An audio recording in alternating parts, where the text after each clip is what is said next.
آپ صلی اللہ علیہ وسلم نے ارشاد فرمایا، تم کو معلوم ہے آج کون سا دن ہے؟ لوگوں نے کہا، اللہ اور اس کے رسول زیادہ جانتے ہیں۔ تو آپ صلی اللہ علیہ وسلم نے ارشاد فرمایا، یہ حرمت کا دن ہے، اور کیا یہ بھی تم کو معلوم ہے کہ یہ کون سے شہر ہے؟ لوگوں نے کہا، اللہ اور اس کے رسول صلی اللہ علیہ وسلم زیادہ جانتے ہیں۔ تو آپ صلی اللہ علیہ وسلم نے ارشاد فرمایا، یہ حرمت والا شہر ہے، اور کیا تم کو یہ معلوم ہے یہ کون سا مہینہ ہے؟ لوگوں نے کہا، اللہ اور اس کے رسول صلی اللہ علیہ وسلم زیادہ جانتے ہیں۔ تو آپ صلی اللہ علیہ وسلم نے ارشاد فرمایا، یہ حرمت کا مہینہ ہے۔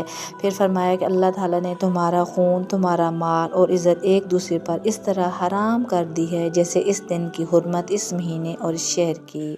کعبہ کی حرمت اور مومن کی حرمت۔ حضرت عبداللہ بن عمر رضی اللہ عنہ سے روایت ہے کہ میں نے رسول صلی اللہ علیہ وسلم کو کعبہ شریف کا طواف کرتے دیکھا۔ آپ صلی اللہ علیہ وسلم فرما رہے تھے، اے کعبہ تو کتنا پاکیزہ ہے، تیری خوشبو کتنی پاکیزہ ہے، تو کس قدر عظیم ہے، اور تیرا احترام کتنا عظیم ہے۔ قسم اس ذات کی جس کے ہاتھ میں محمد صلی اللہ علیہ وسلم کی جان ہے، اللہ کے ہاں مومن کی حرمت تیری حرمت سے بڑھ کر ہے، یعنی اس کے مال اور جان کی حرمت، اور یہ کہ اس کے بارے میں اچھا گمان رکھیں۔ آپ صلی اللہ علیہ وسلم نے ارشاد فرمایا، جو شخص اپنے بھائی کی عزت سے اس چیز کو دور کرے گا جو اسے عیبدار کرتی ہے، تو اللہ تعالیٰ قیامت کے دن اس کے چہرے سے آگ کو دور کر دے گا۔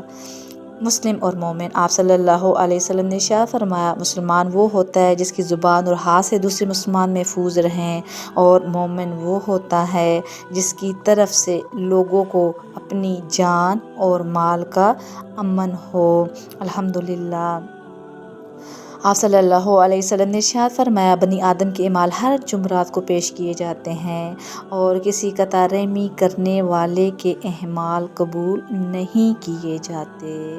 قطع رحمی کی بھی حرمت کی گئی ہے۔ آپ صلی اللہ علیہ وسلم نے ارشاد فرمایا، ظلم اور قطع رحمی کی بنسبت کوئی جرم ایسا نہیں کہ جس کی سزا جلدی دی جاتی ہو، اور جھوٹی قسم تو علاقوں کو ویران کر دیتی ہے۔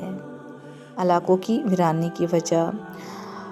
بہترین اور بدترین۔ آپ صلی اللہ علیہ وسلم نے ارشاد فرمایا، اللہ کے بہترین بندے وہ لوگ ہیں کہ انہیں دیکھ کر اللہ یاد آ جائے، اور اللہ کے بدترین بندے وہ ہوتے ہیں جو چغلی خور ہوتے ہیں، یعنی جو چغل خوری کرتے ہیں، دوستوں کے درمیان تفریق پیدا کرتے ہیں، بے گناہ لوگوں میں عیب تلاش کرتے ہیں، یہ سب سے بدترین لوگ ہوتے ہیں۔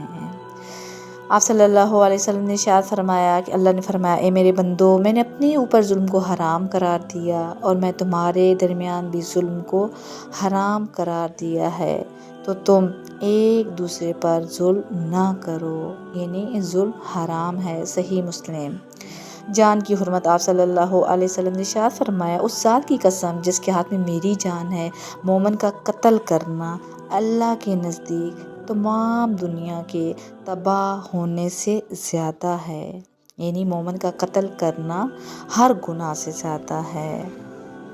مومن مومن کا بھائی ہے، مومن مومن کے لیے آئینہ ہے۔ آپ صلی اللہ علیہ وسلم نے ارشاد فرمایا، اور مومن مومن کا بھائی ہے کہ اس سے اس کے نقصان کو روکتا ہے، اور اس کے پیٹھ پیچھے اس کا دفاع کرتا ہے۔ مومن مومن کے لیے آئینہ قرار دیا گیا۔ مال کی حرمت۔ آپ صلی اللہ علیہ وسلم نے ارشاد فرمایا، جس شخص نے جھوٹی قسم کے ساتھ کسی مسلمان کا مال حاصل کیا، وہ اپنا ٹھکانہ آگ میں بنا لے۔ استغفر اللہ۔ آپ صلی اللہ علیہ وسلم نے ارشاد فرمایا، رمضان کے بعد افضل ترین روزے اللہ تعالیٰ کے مہینے محرم کے ہیں۔ آپ صلی اللہ علیہ وسلم سے عاشوراء کے دن کے روزے کے بارے میں پوچھا گیا تو آپ صلی اللہ علیہ وسلم نے ارشاد فرمایا، پچھلے ایک سال کے گناہوں کا کفارہ ہے۔